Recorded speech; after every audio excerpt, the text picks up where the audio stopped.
नमस्कार, मी सुवर्णा. धमाल मस्ती आणि रेसिपी चॅनलवर मी तुमचं मनापासून स्वागत करते.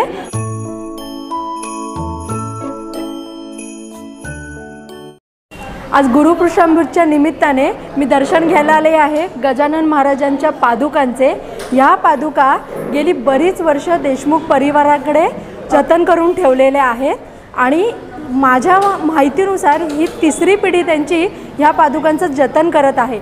चला तर मग आपण घेऊया गजानन महाराजांच्या पादुकांचं दर्शन आणि जाणून घेऊया बरीच माहिती देशमुख काकांकडूनच.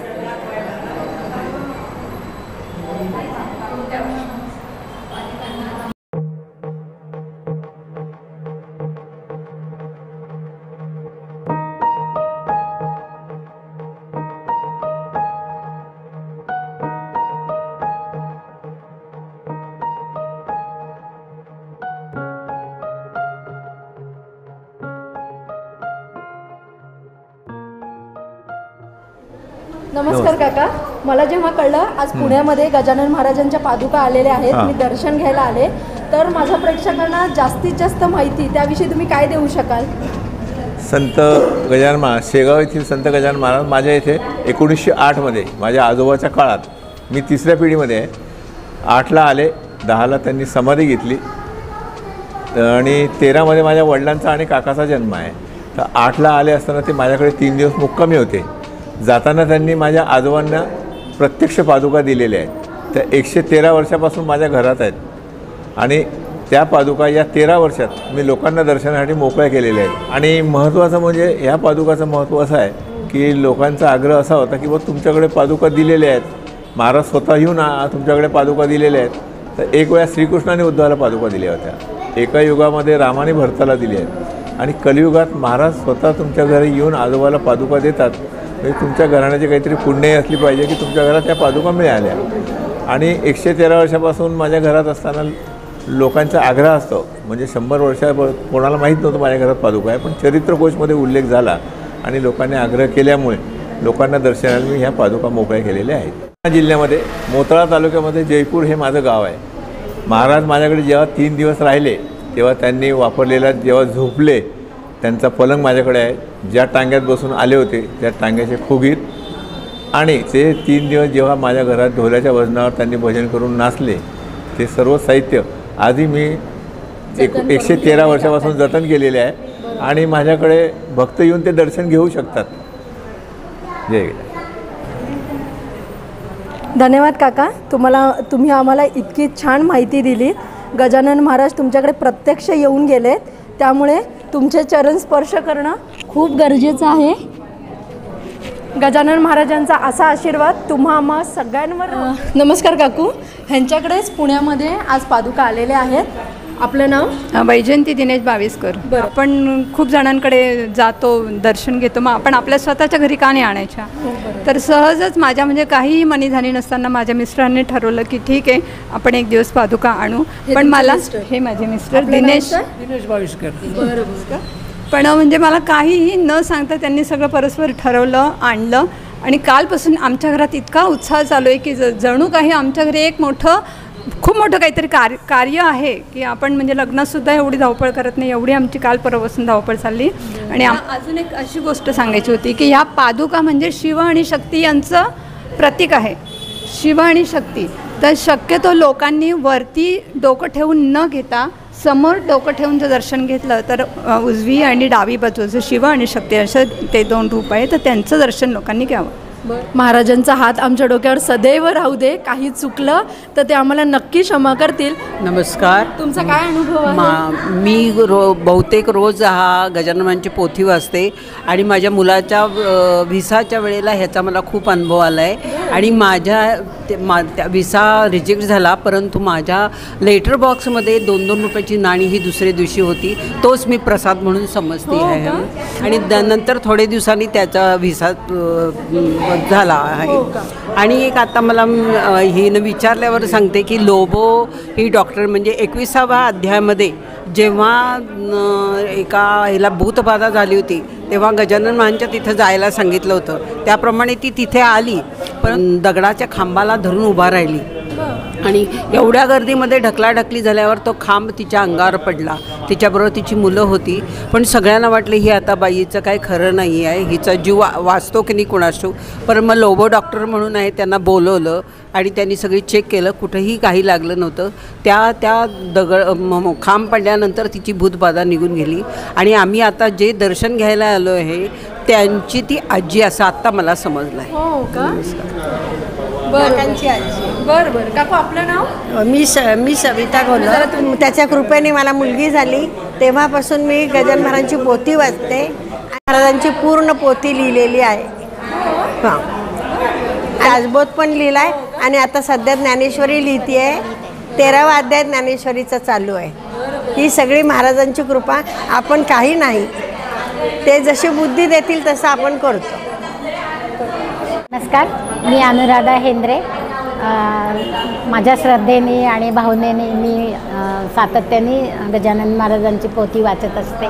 जेव्हा जेव्हा माझ्या मनात असं काही आलं आहे की हे होणार आहे आणि ते तेव्हा माझं ते सगळं स्वामीजींच्या आशीर्वादाने अगदी होतच होतं. हा माझा अगदी खूप मनापासूनचा अनुभव आहे.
सकाळपासून गजानन महाराजांचं दर्शन घेणं हे काही माझं चुकत नाही आहे. तुम्ही मगाशीच पाहिलं, मी अपूर्वाई हॉलमध्ये गजानन महाराजांच्या पादुकांचं दर्शन तुम्हाला दिलं होतं. तेव्हा आपण देशमुख काकांशीही बोललो होतो. योगायोग म्हणा किंवा चुकामुक म्हणा, काकांची गजानन महाराजांची पोथी किंवा पिशवी तिथे राहिल्याकारणाने ती देण्याचा योग मला आज दिला गेला. त्या निमित्तानेच मी आज आलेली आहे मंदार विनायक भावे यांच्या घरी. या त्यांच्या आई आहेत, त्या आपल्याला सांगतील त्याविषयी अजून. काकू, मला सांगा, तुमच्याकडे किती वर्ष ह्या पादुका येत आहेत? आमच्याकडे 10 सालापासून 22 सालापर्यंत आजच्या 12 वर्ष जवळजवळ पादुका येत आहेत. बरं बरं. हां, माझा अनुभव म्हणजे मी 72-73च्या दरम्यान आम्ही शेगावला मैत्रिणींसह गेलो होतो आणि त्यावेळेला एक पहिलाच अनुभव मला असा आला, माझा पाय मुरगळला एका दगडावरून आणि मी तशीच आत गेले. मग तेव्हा गजानन महाराजांची आरती सुरू होती आणि आमच्या बाई बसल्या होत्या. त्यांना मी विचारलं की म्हटलं ह्या पोथीत काय आहे, तर त्या म्हणाल्या 21व्या अध्यायातल्या अवतरणिका वाचा तुम्ही, म्हणजे अवतरणिकेत सगळं आलेलं आहे. त्याप्रमाणे मी अवतरणिका वाचली आणि त्यातनं मला कळलं की गजानन महाराजांचं स्वरूप काय आहे. आणि त्याच वेळेला तिथे आरती झाली आणि आरती करताना हत्तीने तो नारळ सोंडेतून धरून तिथे हा ओवाळून असा फोडला गजानन महाराजांच्या तिथे. ते बघितलं, मला सगळं आश्चर्य वाटलं सगळ्या गोष्टींचं.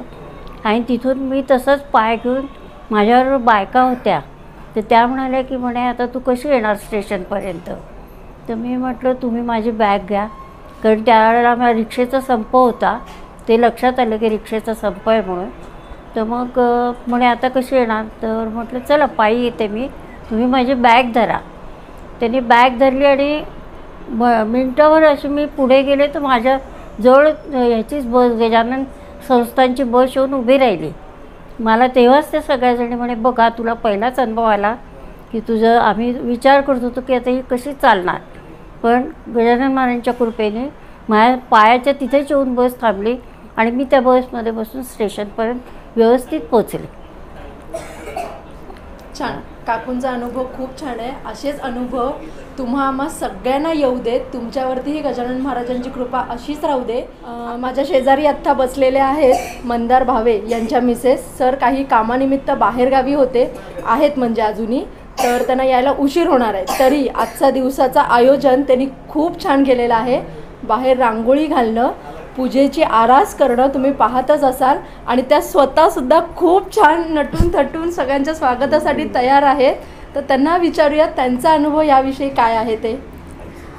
आमच्याकडे आत्ता यावर्षी पादुका येऊन गेल्या होत्या फेब्रुवारी मार्च महिन्यात, पण त्यावेळेला काही कारणाने मला तिथे सेवा करता आली नाही. मला खूप वाईट वाटत होतं की आता मला पादुका आल्यात घरी आणि मला काहीच करता येत नाही आहे.